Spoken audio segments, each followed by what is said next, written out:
This is prospects for the Browns to avoid in the draft, according to the Bleacher Report.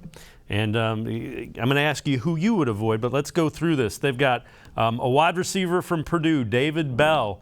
Zerline points out lack of functional explosiveness, speed, change of directions, showed that combine simply can't be ignored. They think that may add up to him being a bust. Another one, the guy we just talked about, they say they should avoid Mechie, tore his ACL SEC championship game. Unclear how that could affect him when he gets back on the field. Prevented NFL teams from getting a look at him to the build-up to the draft. Okay. And then they say they should avoid Logan Hall, defensive tackle from Houston. Improvement lies ahead for Hall, but he needs a scheme fit and an extended runway as a rotational lineman. That's not what Cleveland needs. So they don't think he's going to be ready in time to help.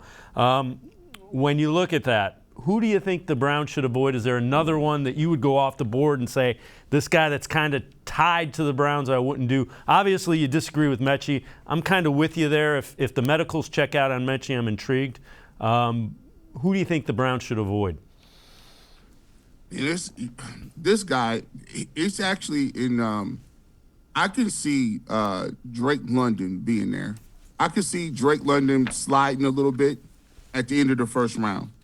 And Drake London is there, and he's sliding. And you're sitting there at 44 with that pick like, well, I mean, he's one of the receivers we talked about. Should we go back up and get him? Even when the Browns were in the mid-teens and they didn't trade the pick before they traded for Deshaun Watson, I was a little scared off of him as well. My problem with Drake London is he's not fast. He's not a fast guy. He's a tall guy. He's a physical guy. But if you watch the tape, even against college guys, he doesn't get very much separation. There's guys all over him, right? He does a great job of making catches in traffic, which is his strong suit.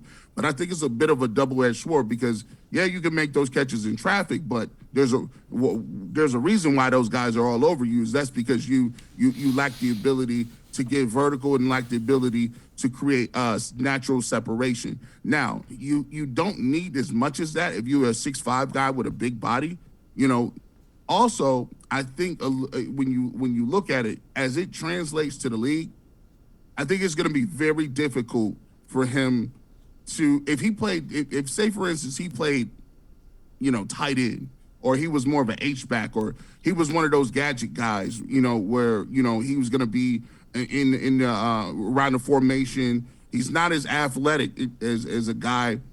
Like a tight end. His name is escaping me. Plays for Atlanta now.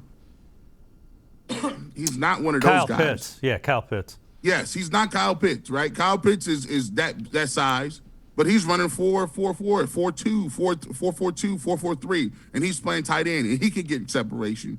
So for me, Drake London's not one of those guys, because if you can't get it, the separation and vertical ability in college, everybody in the pros is going to be that much faster, have that much ability. And I think he's going to be a guy that you're going to have to really, really force to get the rock. So I would stay away from him.